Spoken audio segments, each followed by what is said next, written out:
The night hung heavy over Montecito, California.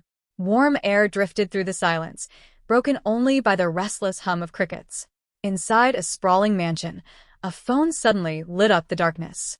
On the other end was a man who, just hours before, had carried one of the most powerful titles in the British Empire. Now, he was nothing more than a name erased from royal history. It was Andrew calling Meghan. His voice carried urgency. His warning was chilling. They were coming for the titles. This wasn't a simple family disagreement anymore. It felt like a calculated strike from the palace itself. Andrew had just been stripped of his final honors by the king, and the impact was already rippling across continents. But the real shock wasn't public. It was what he revealed during that late-night call. Whatever he said left Meghan shaken. How could a disgraced prince, isolated and desperate, ignite such chaos within the royal family? To understand the fear in Meghan's reaction and the anger building inside Charles, you have to step deeper into a story layered with conflict, secrets, and a book that changed everything.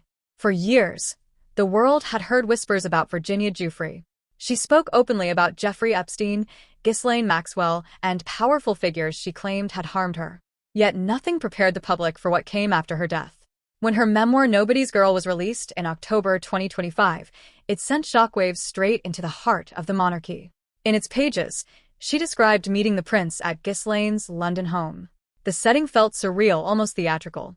She recalled how Ghislaine, like a dark version of a fairy godmother, promised she would meet a prince that night. But what followed was no fairy tale. According to her account, Andrew accurately guessed her age and casually mentioned that his own daughters were not much younger. That single detail cast a disturbing shadow over everything that came next. This wasn't just an accusation. It felt like a deeply personal unraveling of character. What made the memoir so devastating wasn't only what it alleged, but how vividly it was told. Virginia described Andrew as a man who carried entitlement like it was his birthright, a mindset that haunted her long after. And the revelations didn't stop there. She claimed his team attempted to silence her through online harassment, even hiring trolls during their legal battle. There were accusations of digging into her past, searching for anything to discredit her. Most shocking of all, she described how Andrew allegedly evaded legal action by retreating to Balmoral, shielded behind the security of royal protection, while she fought desperately to be heard. The timing couldn't have been worse. Charles was already battling serious health issues following a cancer diagnosis, and public confidence in the monarchy was fragile. The memoir, paired with the sympathy surrounding Virginia's death, created an unstoppable wave. It wasn't just damaging, it forced action.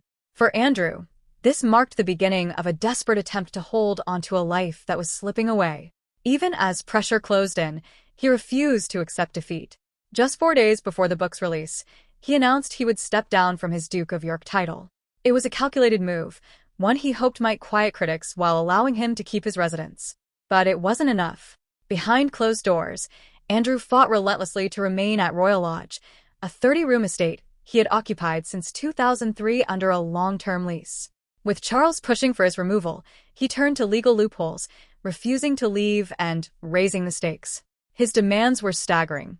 Reports suggested he wanted a massive financial settlement, figures rumored to reach up to $99 million before even considering departure. And it wasn't just money. He insisted on maintaining a royal standard of living. Full-time staff, personal services, even continuous police protection, despite no longer holding any official role. The standoff dragged on, tense and unresolved. Andrew believed time was his advantage. The longer he resisted, the stronger his position became. But while he held his ground, the reality around him was slowly falling apart, the very walls of his once secure world beginning to crumble. The reports painted a bleak picture. The estate had fallen into decay, damp creeping through the walls, paint peeling away, and structural damage worsening by the day. Once repairs were considered, it seemed there might be nothing left in value. It was almost tragic. Andrew, a man who once moved through limitless privilege, now reduced to arguing over the cost of a crumbling home he was being forced to leave. For Charles, the decision to strip his own brother of everything was deeply personal. They had shared a lifetime together. Memories, loyalty, history. He understood what it meant. Removing titles wasn't just symbolic, it erased identity. But by late 2025, hesitation was no longer an option. Public outrage had reached a breaking point, and the monarchy itself was at risk. Yet the strongest pressure didn't come from the public. It came from William. For years, he had pushed for decisive action. He saw the future clearly. If the monarchy was to survive, it had to stand for accountability. Keeping Andrew within its ranks sent the wrong message. He warned his father that ignoring the problem now could damage everything later. Then came October 30th, 2025, a date that would reshape royal history. Buckingham Palace released a statement, brief, cold, and final. Andrew would lose his titles and honors. No longer a prince, he was now simply Andrew Mountbatten Windsor. The use of letters patent stunned royal watchers. It was a move not seen since the crisis of 1936, an unmistakable signal that the crown was willing to act without hesitation. The reasoning was carefully framed. This wasn't about admission of guilt. Andrew continued to deny everything. But his association with Jeffrey Epstein had become too toxic, too damaging to ignore. The monarchy chose survival over sentiment. And the consequences were immediate. His taxpayer-funded security vanished overnight. Any future protection would depend entirely on Charles, and even that wasn't guaranteed. Worse still, he was ordered to leave his grand residence and relocate to a far more modest home on the Sandringham estate. While Andrew faced exile, panic quietly spread across the Atlantic. In Montecito, Harry and Meghan watched events unfold with growing unease. The speed, the precision, it was unsettling. If the king could strip his own brothers so completely, what did that mean for them? For Meghan, the realization hit hard. Titles weren't just ceremonial. They were the foundation of their public identity. Though they had stepped back in 2020, the Duke and Duchess status remained central to their influence. Reports suggested she reacted with both fear and defiance, insisting that no one would take that away. But the precedent had been set. If Charles could remove a dukedom once, it could happen again. And while Harry was still a son, the future lay with William, a man known to hold deep resentment toward the couple's public criticisms. The fear wasn't just about losing a title. It was about losing everything built around it, the opportunities, the relevance, the power. Without it, they risked becoming just another celebrity pair in an already crowded world. But as tension grew in California, a far more explosive crisis was unfolding in London. Inside Clarence's house, behind closed doors, an emergency meeting was underway. Senior advisors sat in silence, the atmosphere thick with unease. A confidential file lay open. No one spoke. Then Charles broke the silence. His voice reportedly unsteady. His words unthinkable. He intended to separate from Camilla. The room froze. This wasn't a passing thought. It was a fractured decades in the making. A man who had spent years defending his relationship was now pulling away from it. What could possibly lead to such a moment? The answer, it was said, lay in a confidential report delivered just days earlier. Allegations of calculated media manipulation, actions that Charles may have seen as a betrayal. If true, it threatened not only their marriage, but the stability of the crown itself. This wouldn't just be another royal scandal. It would mark the first separation of a reigning monarch in centuries, something not seen since the era of Henry VIII. And it was happening at the worst possible time, during a health crisis, under relentless public scrutiny, with the monarchy already on unstable ground. Yet even as Charles faced turmoil in his personal life, the shadow of Andrew refused to fade. This time, it came through voices from within the palace walls, former staff who had witnessed his behavior firsthand. One of them was Charlotte Briggs. She had arrived at Buckingham Palace in 1996, just 21 years old, full of hope. At first, the experience felt surreal, working among royals, sharing small, kind interactions with figures like Edward. But everything changed when she was assigned to Andrew. At 36, newly divorced from Sarah Ferguson, he was living inside the palace, but behaving in ways that shocked those around him. Despite his military background, Charlotte described him as volatile, easily angered. Her first encounter with his temper came over something trivial, a furious outburst about curtains. And that was only the beginning. Andrew sat only a few feet away, but instead of pulling the curtains himself, he ordered Charlotte to run up and down the stairs, adjusting them again and again over the slightest streak of light. When even a thin sliver slipped through, he erupted. His voice cut through the room. "Can't you do anything right?" Charlotte was left shaken, fighting back tears, stunned that something so insignificant could trigger such fury. But it wasn't just the temper, it was the contradiction. This was a man who had served in the Falklands, yet refused to close his own curtains. And then there were the teddy bears. It sounded absurd, almost laughable, until you heard what it meant for the staff. Andrew reportedly kept dozens of stuffed toys arranged across his bed. Staff were handed a laminated diagram showing exactly where each one belonged. Nothing could be out of place. If even one was misplaced, the reaction was immediate and explosive. What seemed childish on the surface became something far more unsettling behind closed doors. The stories built a disturbing image, one of entitlement, control, and detachment. Even Sarah remained part of that strange world. Despite their divorce, traces of her presence lingered everywhere, her wedding dress still hanging, her makeup laid out as if time had simply stopped. To the staff, it felt less like nostalgia and more like someone refusing to face reality. These accounts didn't surface in the moment. They emerged years later, in 2022 and again in 2025, just as Andrew's world was collapsing under legal pressure. Charlotte's memories didn't just add detail, they reinforced a growing belief that his downfall wasn't sudden. It had been building for years. But the final blow didn't come from testimony or books. It came from a moment just 7 seconds long. On September 16, 2025, the royal family gathered for the funeral of the Duchess of Kent. The atmosphere was heavy, every detail marked by solemn tradition. Yet outside St. George's Chapel, a camera captured something unexpected.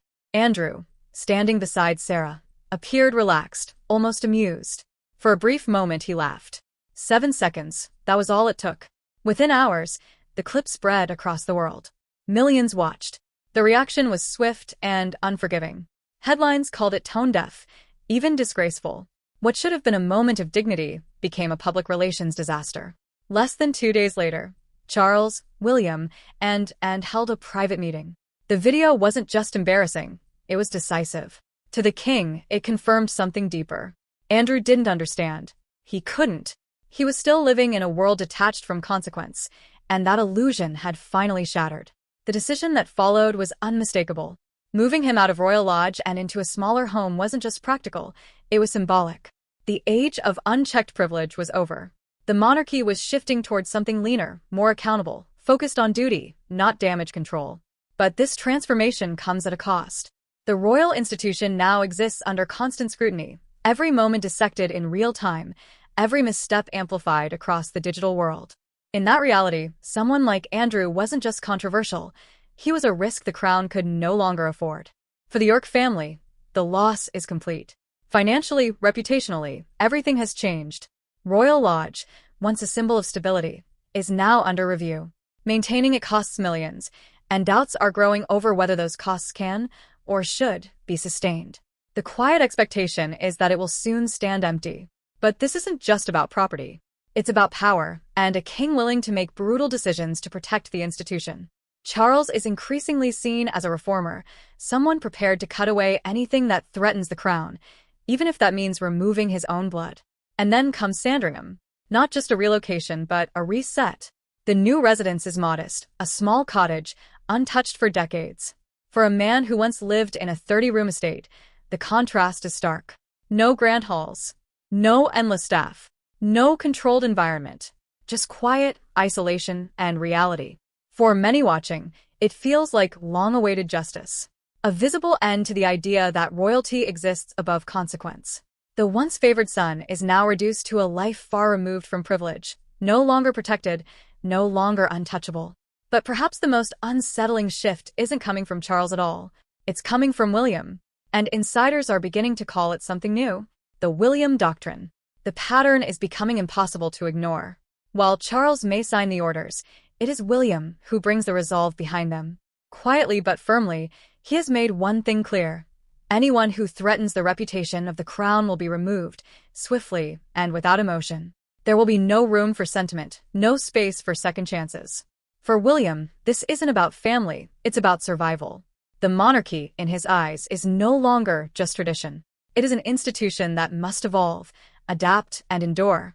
And that means making ruthless choices, even when they cut deep. This is exactly why the atmosphere in Montecito has shifted. What once felt like irritation has turned into something far more serious: fear. If this new doctrine truly defines the future, then Harry and Meghan may be standing on uncertain ground. The fall of Andrew shattered a long-held illusion that royal titles are untouchable. Now, it's clear they exist only at the discretion of the crown. What was once considered a birthright has become conditional. As the dust settles, the world watches closely. If one prince can fall so completely, who could be next? The reach of the monarchy has never felt more absolute, and for those outside its protection, the consequences feel colder than ever. While Andrew prepares for a quieter, diminished life, Meghan looks on from across the ocean. And the question lingers, what is the true price of a crown? Is it measured in titles, in wealth, or in the personal bonds left behind? The story of Andrew is more than scandal, it's a warning.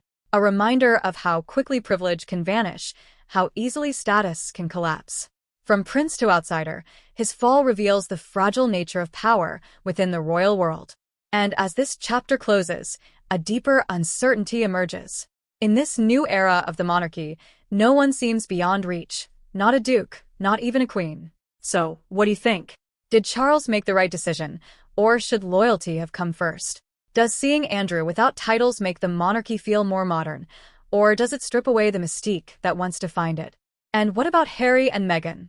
Are their fears justified, or simply a reaction to necessary change? Share your thoughts below. Your perspective matters in understanding this historic shift. If this story surprised you, don't forget to like, share, and subscribe for more deep dives into the royal world. And be sure to check out the next video. You won't want to miss what's been uncovered about the king's inner circle. Thanks for watching. We'll see you next time.